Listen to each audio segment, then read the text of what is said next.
Good afternoon. I'm Dr. Renee Wegerson, the inaugural director of the Advanced Research Projects Agency for Health, or ARPA-H. I wish I could be with you during this amazing gathering, but I'm happy I could offer a few opening remarks.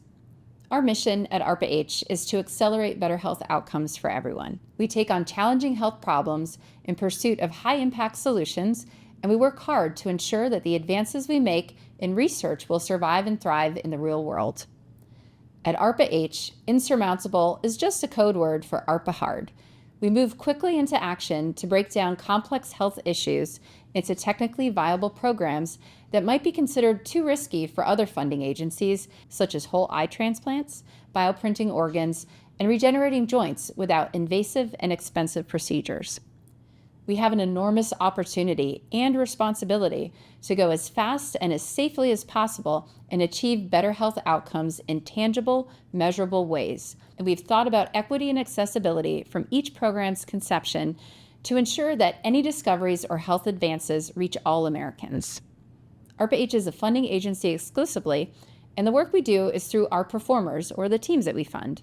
Our program managers bring passion to their work and urgency to get the job done, and with a customer or patient-centered approach. Program manager roles are term limited, and we're constantly hiring new visionaries. Maybe there's someone here today who would like to join the team and take a moonshot in your science field. I hope so. We also recognize the importance of brain science and mental health, and the pressing need to address the continuing mental health crisis that came to national light during the COVID-19 pandemic, especially for our youth. I want to thank One Mind for its tireless efforts over the past 30 years to improve mental health science and innovation through global collaboration and action. I know this year's festival will foster more connections, spark meaningful conversations, and lead to even greater ideas and innovation in the field of brain health. I'm happy now to introduce you to the amazing and the talented Deputy Director of ARPA-H, Dr. Susan Monarez, who's instrumental in our commitment to addressing mental health challenges. Thank you again. Enjoy the festival. And now over to you, Susan. So we just heard about what ARPA-H is and what it does from your director, Dr. Renee Wegerson. Can you elaborate a bit on what makes ARPA-H different from other health innovators, and how that difference and uniqueness makes you particularly excited about the potential for ARPA-H to address mental health in our world? Yeah, I mean, the first thing I want to do is I want to thank Brandon for having us here. This is such a special venue, and I think what Renee and I both agree is that mental health is a topic that we really want to make sure that we are investing our resources in to help accelerate better health outcomes for everyone. When it comes to the ARPA-H model, I'll add a little clarity, and then I'm looking forward to the Q&A session because if there's more that I can share to help really understand what we're doing, I'm happy to do so. What we do is we take big bets on high-risk, high-reward investments. So we evaluate what the current landscape is of investments in any portfolio. So our remit is to invest across the entire health ecosystem. So that means, medical technology, biomedical research, new drugs, new therapeutics, but it also means, how do we incentivize improved health and wellness beyond just new drugs or therapeutics or interventions? How do we incentivize different financial payment structures to make sure that everyone who needs and wants access to different aspects of the healthcare system can have it? So we really have this very, very broad remit. We also understand that we're working in a very competitive and resource-intense environment. There's about $4.8 trillion, I think, is the most recent sort of data points of investments across health. We have been given the great fortune of getting about $1.5 billion over the past few years. We're up to about $4 billion of total funding, but that is a drop in the bucket. And so what we have to do is be very precise on the resources and how we're actually investing. With mental health, we think there is incredible value that we could bring to the table that is not being resourced through other federal funders, through other private sector or public or philanthropic dollars. And our challenge is to figure out where can we put those resources to address the greatest gaps that no one else will invest in, that if we put dollars there, at the end of our investments, there will be something, a product, a quantifiable deliverable, something that can actually go out and help the patients that have been left behind with how innovation has currently structured deliverables and currently structured capabilities in the mental health environment. And so we're very excited. We think there's a ton of opportunity for us. As Renee said, we're looking for a program manager or two in this space to help us shepherd these initiatives. But this is an area of particular excitement and focus for us. Fantastic. I'm excited to hear that and how you focus on high-risk, high-reward projects and accelerating the research along those lines to benefit people as quickly as possible, because people out there who need it and are relying on that. Looking forward to partnering with you more as we go forward. Absolutely. What challenges in mental health care keep you up at night? Yeah, I mean, this is a very, as I've said, a personal part of the health sector for me. The things that keep me up at night are the patient journey to try to find out how to understand an individual's wellness and then what to do about it. And I think anyone who has had to try to navigate that, and I imagine so many of you in the audience this will resonate with, it is amorphous. It is ever-changing. It is, who do I go see? How do I get a primary care appointment to help screen my child? How do I find somebody who can help my aging parent and assess whether or not the loneliness that they're feeling is just typical or transient, or whether it's indicative of something greater that they need to have care for? It is frustrating. It is challenging, and it is an impediment that doesn't need to exist. And what keeps me up at night is, why are we not thinking in a first-person, patient-centric way to give people who have the need for access when they need it, where they need it, the empowerment to be able to understand their own personal wellness, understand the wellness of their loved ones, and navigate an entirely complex Byzantine system to get what they need to help themselves or help their loved ones. And that, it keeps me up at night.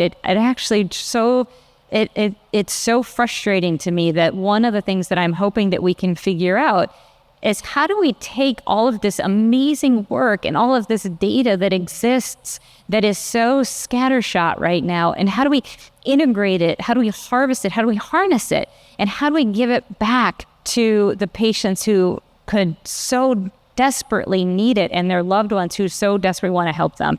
And it really keeps me up at night.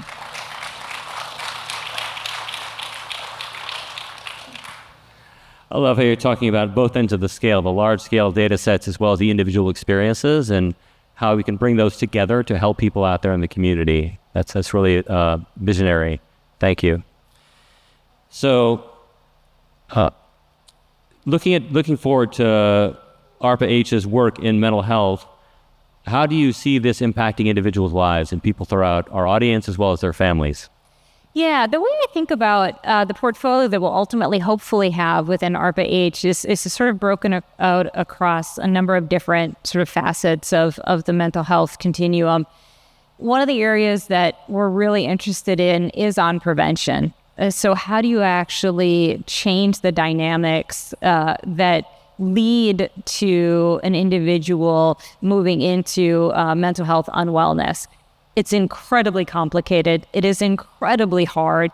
And it is something that, so many different funders have tried to improve at a very localized way within a school system, within a sort of an office, or in various community ways. It hasn't scaled. It hasn't stuck. And clearly what we're seeing now is an exacerbation of the mental health crisis in America in a way that we know prevention's not working. And so I would love for us to think about, where can we innovate on prevention so that less people move into a condition of mental health unwellness, and we can keep more people in a better place. The other another area that we're very interested in is early diagnosis. So when somebody is in this, and I know this, and so many of you know this, in the early stages of having mental health challenges, it's very ambiguous. It's hard to say, is this transient? Is this something that is natural? Or is it going to go away? Like how worried do I have to be about my loved one? Figuring out what are better, more quantitative, more objective ways to assess someone's individual, yourself, your loved ones, to be able to say, no, this is something that we really need to think about. But what does that mean? So I think biomarkers, physiological markers, things that can be allow us an objective understanding of how somebody is doing, and then what do you do with it? And the next piece is the therapeutic intervention. So if we can't prevent mental health challenges, if there's nothing that we can do from the first two pieces, how do we actually know that the therapeutic intervention that is being given to that individual works for that individual? So much of what we have for therapeutic interventions is, it's so broad stroke, and it's tested in limited ways for a limited set of people, and we just we say, well, it worked for this particular individual. It's the best we have. Let's put it for, give it to this other individual who are, they're physiologically different. They're biologically different. They have entirely different environmental, stresses and exposure and everything else. But that's all we have. So how do we actually improve the therapeutic interventions to tailor them to the need of the patient that is actually effective? And then the last piece that I really want to think about in terms of innovation is in the recovery period. So once somebody has an acute episode, or they have been, they've been on some sort of a therapeutic intervention, and we want to make sure that somebody can, at some point get off of the therapeutics.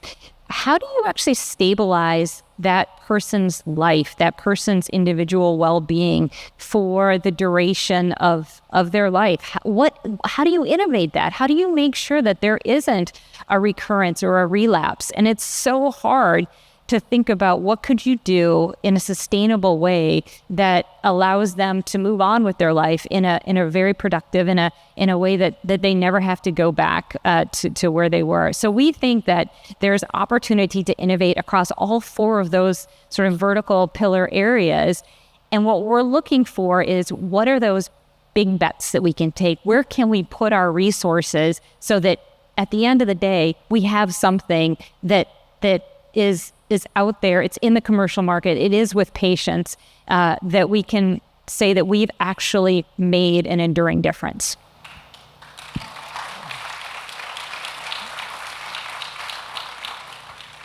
Yes, that is what it's all about. That's where the rubber meets the road, changing lives through the services, the solutions, the products we can offer to people out there in the community. And the way you're planning to do it is very innovative, and I have a lot of faith that we will make great progress through the work you do. Yeah. So to end on an optimistic note, what do you see as the future of mental health and how it's treated?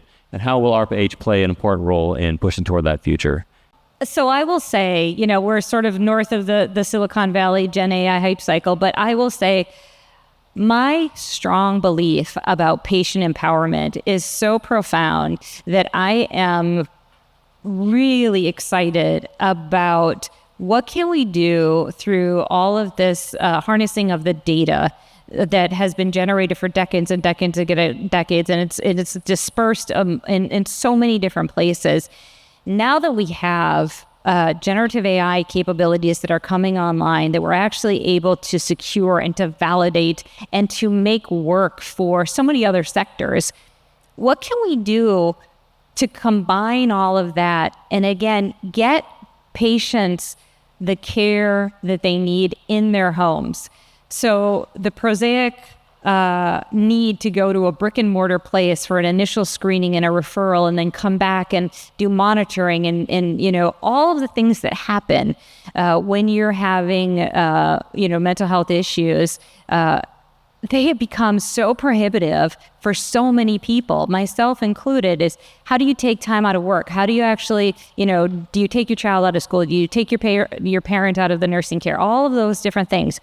I want a radical transformation of the health system where we actually take all of the great capabilities that exist in those brick and mortars, and we put it in direct to consumers. We put it in patients' homes when they need it, and it is validated in such a way that they have the confidence that when they interact with whatever it happens to be that's produced, whatever the generative AI agent is, the surrogate of those brick and mortar capabilities, that they have the confidence to say, I'm good. I understand this. I understand what it's telling me.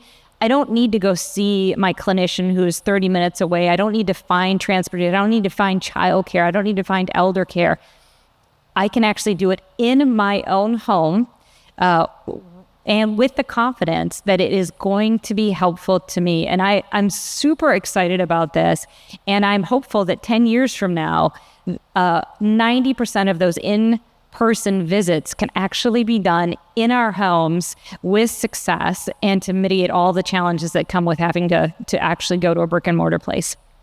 What an inspiring vision that is, to think about that. It's not science fiction. It's something that we can make happen, make a reality, and through the work of ARPA-H and all that we're doing together, and we'll do together. Thank you, Susan, for sharing with us your thoughts, your vision. We do have time for Q&A now. And Eric, would you like to moderate that Q&A with the audience, please? Two quick questions. One is, how are you working with the venture capital community? Because that seems like a natural relationship for you guys. And second of all, what's taking you so long to hire program managers in this important sector? Two fantastic questions. So the first thing is so critically important is that ARPA-H, we consider ourselves the pilot light that starts the production of something transformational that we hope to enter the health ecosystem. And we want to make sure that our partnerships with the venture or additional funding communities, and this is why I'm so excited to be here at OneMind, are productive and integrated from the very beginning. So we will be first in dollars to something that is incredibly high risk. And our goal is, if we do our job right, it is high risk, but we will get something that is moving towards commercialization, that is moving towards our patient population or its ultimate destiny. And we want to make sure that the venture groups, the external funders, are there with us from the very beginning. We actually have an investor catalyst hub that's out of our Boston location and has over 300 different sort of VC or investor funders. As we are identifying our programs, our projects, our initiatives, we let them know, hey, we're funding this right now.